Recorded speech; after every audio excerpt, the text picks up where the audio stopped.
Andrew Garfield stared at his phone, scrolling through the dozens of interview requests that filled his inbox.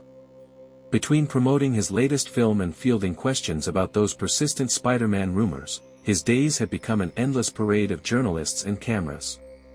He paused at an email from a small online publication he'd never heard of, Digital Storytellers. Something about the earnest tone of the message caught his attention. "Dear Mr. Garfield," it read, "I'm a junior entertainment writer for Digital Storytellers, and I'd love to interview you about the transformative power of acting and how it shapes our understanding of ourselves. I know you're incredibly busy, but I believe in conducting interviews differently, more as conversations than interrogations. Would you consider meeting at the Little Corner Cafe on Thursday evening? It's a quiet spot where we could talk without interruption." The request was unusual, but that's precisely what intrigued him. After years of sterile hotel conference rooms and identical questions about his workout routine, the prospect of a casual conversation in a cozy cafe felt refreshing. His publicist would probably have a fit, but Andrew had always trusted his instincts when it came to connecting with people. He typed out a quick reply, "Thursday works. 7 p.m. What Andrew didn't know, couldn't have known, was that across town, in a small apartment cluttered with Spider-Man posters and playbills from every Broadway show he'd ever performed in, a young woman named Sophie Chen was having a panic attack. She sat cross-legged on her bed, staring in disbelief at his response on her laptop screen. The fake email address and hastily created website for her non-existent publication had actually worked. Sophie had spent 3 years trying to meet Andrew Garfield. She'd waited at stage doors, attended fan events, and even considered taking a job as a production assistant just to get close to him. But it was her roommate's offhand joke about creating a fake media credential that had finally given her the idea. "You're a writer anyway," her roommate had said, "just not for anyone who pays you yet." The plan had seemed brilliant in theory. Create a convincing website, send a professional-sounding interview request, and finally get to have a real conversation with the actor she'd admired for so long. But now that he'd actually agreed, Sophie felt her confidence evaporating. She'd researched journalism ethics, studied interview techniques, and even borrowed her friend's professional camera to look the part. But could she really pull this off? As Thursday approached, 2 very different people prepared for what they thought would be a simple interview. Andrew selected a casual outfit that wouldn't draw attention, dark jeans, a well-worn leather jacket, and his favorite beanie. He jotted down a few thoughts about the transformative nature of acting, expecting the usual profile piece for a small arts website. Sophie, meanwhile, filled 3 notebooks with questions she'd always wanted to ask him, practiced introducing herself as Sophie Chen from Digital Storytellers in front of her mirror until the words stopped shaking, and changed her outfit 17 times. She finally settled on a simple black dress and her lucky red Converse shoes, professional enough to pass as a journalist, but still authentically her. Neither of them could have predicted how this evening would unfold, or how a deception born of fan devotion would lead to one of the most genuine conversations either of them had ever experienced. As the sun began to set over the city on Thursday evening, Andrew and Sophie moved through their final preparations, each believing they understood exactly what kind of night lay ahead of them. The Little Corner Cafe was exactly what its name suggested, a cozy establishment tucked away on a quiet street, far from the usual paparazzi haunts. Andrew arrived 10 minutes early, choosing a table in the back corner where the warm glow of Edison bulbs created intimate pools of light. He ordered a mint tea and settled in, enjoying the rare moment of anonymity. Sophie stood outside for exactly 7 minutes, watching the second-hand tick on her watch, trying to gather her courage. Her heart was performing a complicated gymnastics routine in her chest. The weight of her borrowed camera felt wrong against her hip, like a prop in a play she hadn't rehearsed enough. She'd practiced this moment hundreds of times in her head, but now that it was real, all her carefully prepared questions seemed to evaporate. When she finally walked in, Andrew noticed her immediately, not because she was trying to be noticed, but because she was trying so hard not to be. She moved through the cafe with the deliberate casualness of someone who had choreographed every step. He found himself smiling at her evident nervousness, remembering his own early auditions. "Mr. Garfield?" Her voice barely trembled as she approached his table. "I'm Sophie Chen from Digital Storytellers. Thank you so much for agreeing to meet with me." "Please, it's Andrew," he said, standing to greet her. "I loved your email about the transformative power of acting. It's not often I get interview requests that dig deeper than, 'What's your workout routine?'" Sophie felt a flash of guilt at his words, but it was overwhelmed by the surreal reality of sitting across from Andrew Garfield in a quiet cafe, just the two of them. She fumbled with her camera, then with her notebook, dropping her pen twice before managing to open to a blank page.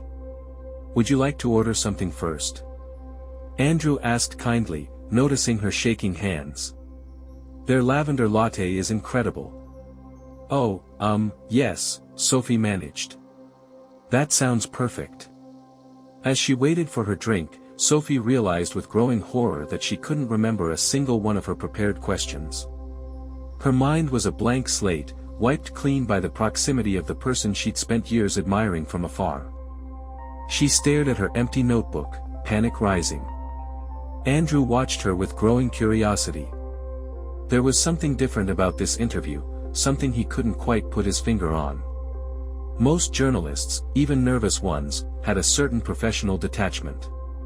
But Sophie's emotions were written plainly across her face: wonder, anxiety, and something else, something that reminded him of stage door encounters more than press junkets. "So," he said gently, "where would you like to begin?" Sophie looked up from her blank notebook and met his eyes. In that moment, she made a decision that would change the entire course of the evening. Instead of launching into her rehearsed questions about method acting and character development, she asked the question she'd always wanted to ask. "What makes you feel most alive?" Andrew blinked, surprised by the unexpected depth of the question. It wasn't the usual opening gambit, and something about her earnest delivery made him pause. He found himself actually considering the question, not just giving his standard interview response. "You know," he said slowly, "I don't think anyone's ever asked me that quite like that before." As their drinks arrived, neither of them realized that the typical interview format was already beginning to dissolve. Sophie's question had unknowingly opened a door to something far more interesting than the standard celebrity profile she pretended to be writing.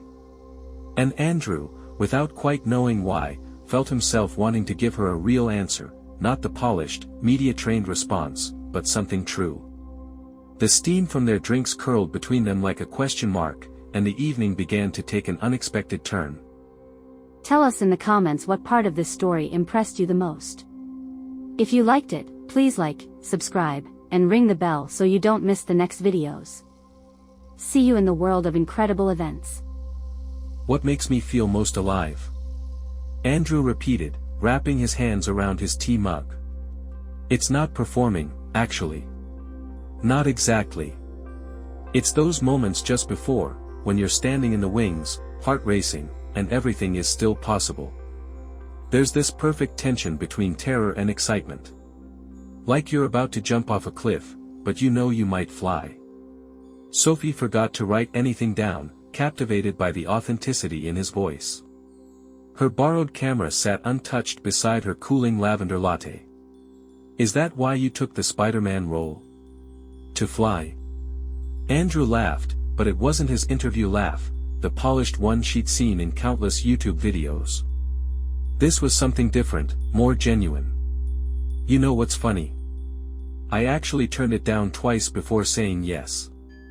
Everyone thought I was crazy." "Why did you change your mind?" "Because." He paused, studying her with increasing curiosity. Most journalists would have already pivoted to questions about the next Spider-Man movie or his upcoming projects. But Sophie just waited, genuinely interested in his answer. "Because I was scared of it. And sometimes the things that scare us are exactly what we need to do." Sophie's hand moved to her neck, unconsciously touching the small spider web tattoo hidden beneath her collar, the one she'd gotten after his Spider-Man inspired her to pursue writing despite her parents' disapproval. The gesture didn't go unnoticed. "You're not really a journalist, are you?" Andrew asked quietly. The question hung in the air between them. Sophie felt her heart stop, then restart at double speed. She could lie, maintain the facade, but something in his tone told her he already knew the truth. Her hands began to shake again. "No," she whispered, looking down at her untouched notebook. "I'm not. I'm so sorry. I've wanted to talk to you for so long, and I couldn't figure out how to." Her voice cracked. "I'll go. I'm really sorry for wasting your time." She started to gather her things, eyes burning with tears of embarrassment, but Andrew's hand gently caught her wrist. "Hey, wait. You haven't wasted my time at all. This is actually the most interesting conversation I've had in months." Sophie looked up, confused. "You're not angry? Should I be?" He leaned back, a small smile playing at the corners of his mouth. "You created a fake media outlet, set up a convincing website, wrote a compelling email that actually made me want to do this interview, and then asked me better questions than most professional journalists. I'm more impressed than angry. I have a confession too," he continued, as Sophie slowly settled back into her chair. "I knew something was different about this interview from the moment you walked in. Real journalists don't look at actors the way you do, like we're real people they want to understand, not just stories they want to sell." The tension that had been building in Sophie's chest began to dissolve, replaced by something else, wonder, perhaps, or relief. She took a sip of her now cold latte, buying time to find her voice. "So, what happens now?" Andrew glanced at his watch, then back at her with a mischievous glint in his eye. "Well, since this isn't really an interview, and that's not really a journalist's camera, and I haven't had dinner yet, would you like to get some real food and have a real conversation?" "You mean, like two people who met under unusual circumstances getting to know each other properly?" He stood up and offered his hand. "I know a great little ramen place around the corner. The owner doesn't care who I am, and they make the best gyoza in the city." Sophie looked at his outstretched hand, hardly daring to breathe. This wasn't how she'd imagined the evening ending, it was better than anything she could have scripted. She took his hand and stood up, leaving the borrowed camera and unused notebook behind on the table. As they stepped out into the evening air, the pretense of interviewer and subject completely abandoned, neither of them realized they were being watched. At a table by the window, a young woman was already typing frantically on her phone, sharing what would soon become a viral tweet: "Andrew Garfield is on a date at Little Corner Cafe with a mystery girl. And you're not going to believe how they met." The ramen shop was exactly as Andrew had described, a tiny, steamy haven tucked between a laundromat and a second-hand bookstore. Paper lanterns cast a warm glow over wooden tables worn smooth by years of elbows and soup bowls. The elderly owner greeted Andrew with a casual nod, as if movie stars wandered in for noodles every night. "Best seat in the house," Andrew said, leading Sophie to a corner booth partially hidden behind a wooden screen decorated with hand-painted cranes. "Now we can talk without worrying about any more viral tweets." Sophie's face flushed. "You saw that person in the cafe?" "I always see them," he said, but without bitterness. "It's part of the job. But here." He gestured to their secluded corner, "Here we can just be two people getting to know each other. Speaking of which, since you know so much about me, it's your turn. Tell me about the real Sophie Chen." As steaming bowls of ramen appeared before them, Sophie found herself sharing things she hadn't told anyone, about growing up in a family of doctors who couldn't understand her love of writing, about the short story she published anonymously online, about the spider web tattoo that represented her decision to finally pursue her dreams. "Wait," Andrew interrupted, laughing. "You're telling me you got a spider web tattoo because of my Spider-Man movies?" "Not because of the movies exactly," Sophie said, twirling noodles around her chopsticks. "It was this interview you did, after the second film. You talked about how Spider-Man isn't about the powers or the costume, it's about choosing to help people even when it's hard, even when no one understands why you do it. That hit home for me. I was working at my parents' medical practice, pretending to study for the MCAT, but writing stories in secret every night. And now I have a blog with a decent following, I'm working on my first novel, and my parents, well, they're starting to accept that I might not become Dr. Chen after all. Andrew leaned forward, genuinely intrigued. What's your novel about? Promise not to laugh. Cross my heart. It's about a famous actor who accidentally goes on a date with a fan who tricks him into meeting her, but it turns out he's not who everyone thinks he is either. Sophie bit her lip, waiting for his reaction. Andrew's laughter echoed through the small restaurant. You're writing this story? Our story? I started it months ago, actually. Different circumstances, different ending. But now. She gestured between them. Reality might be better than anything I could have made up. How did your version end? I haven't finished it yet. I was stuck on how they could possibly connect authentically when the whole thing started with a lie. Andrew was quiet for a moment, stirring his ramen thoughtfully. You know what I think? Sometimes the best connections start with masks. In theater, we put on costumes and pretend to be other people, but in doing that, we often reveal our truest selves. You pretended to be a journalist, but you asked the questions you really wanted to ask. That's more authentic than most real interviews I've done. Sophie had never thought of it that way. So you really don't mind how we met? Are you kidding? This is going to be an amazing story to tell people. Much better than, we met on a dating app or, our publicist set us up. He paused, realizing what he'd implied about future tellings of this story. But instead of backtracking, he smiled and added, that is, if you'd be interested in having dinner again sometime. A proper date, no fake press credentials required. Before Sophie could answer, her phone buzzed. Then buzzed again. And again. She pulled it out to find her social media notifications exploding. The tweet from the cafe had gone viral, and internet sleuths were already piecing together her identity from photos of the back of her head. Andrew watched her face as she scrolled through the notifications. Welcome to my world, he said softly. Still interested in that second date? Sophie looked up from her phone, meeting his eyes across the table. The answer she gave would change both their lives in ways neither of them could predict. Yes, Sophie said, putting her phone face down on the table. But not because you're Andrew Garfield. He raised an eyebrow. Oh. Because you're the kind of person who gives someone a second chance when they don't deserve it. Because you saw past the fake interview to the real person.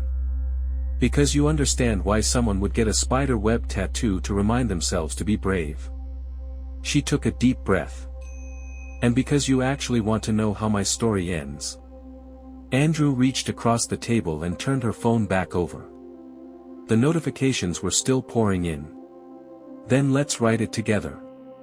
But first, we should probably deal with this. Sophie's blog had already been discovered, her social media followers skyrocketing by the minute. Amateur paparazzi were posting their location in real time. The quiet bubble they'd created in the ramen shop was about to burst. I'm so sorry, she said. This is exactly what you try to avoid, isn't it? The circus of it all. Andrew pulled out his own phone and started typing. Actually, I've learned something over the years. Sometimes the best way to deal with stories like this is to tell them yourself.